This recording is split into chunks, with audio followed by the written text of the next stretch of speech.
Hello and welcome back for the 5 minutes video. Today we're going to see how some of our beliefs can be irrational, and they can actually beliefs that can kill. So what are the beliefs that you have? Some of the beliefs, let's examine.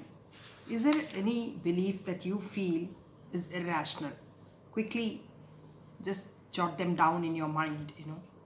Something like, I'm always late, and I can't do anything right, everything goes wrong, and I can't reach on time, I always do my best. That could also be an irrational belief. I'll never get ahead in this job, or these times will never change. So these beliefs are something which definitely are not rational. And now let's try to position in that place something called a belief that is substitute rational belief. Let's substitute rational belief in that. Instead of saying I'm always late, you can say, for example, I am late most of the times, maybe 2 or 3 times in a week. And then you have a scope of improving in that area.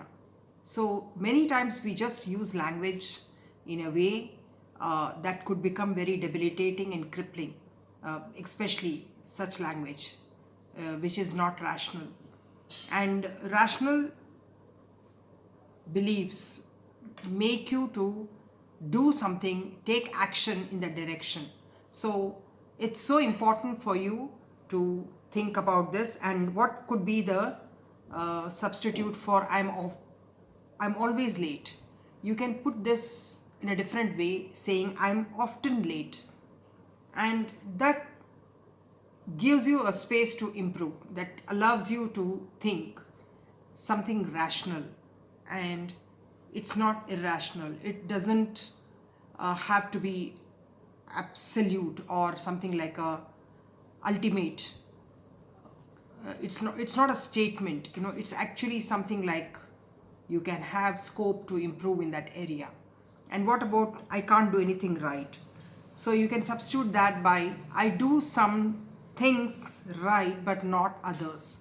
So then you start examining what are the things that you do right and what are the things that you don't do right. So you can actually make a list of what things you do right and what things you don't do right, and what are the things that you do right and what makes you to do them right, and here what goes wrong in the process. So you actually start rationalizing. That is called rationalizing. And instead of saying everyone around me is incompetent, you can actually have a substitute rational belief saying that each of my co-workers has strengths and weaknesses. So in that case, what happens is you start looking at people as if they are having both strengths and weaknesses. So it's not that you're saying everybody around me is incompetent and I'm the only person who is competent. So it doesn't make you feel as if you are superior than them, and it doesn't increase your ego as well. And in fact, you become more grounded, you become much more rational.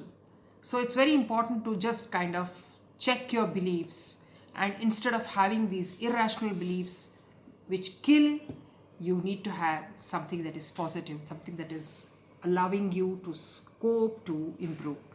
And instead of saying I never get ahead in this job, you can say something like I need to find new strategies in this, how I advance in this job.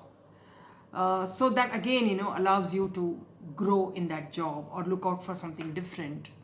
So it's very important again to think about possibilities. It's not about just making a statement and throwing up your hands and not taking action, because many people who are escapists try to talk in this way so that their mind is actually programmed to irrational thinking, and this creates a lot of stories in their head. And that is the reason why I am asking you to recreate those stories or be in that satori where you will see light and you will see possibilities and you will see the reality. Thank you very much for being here.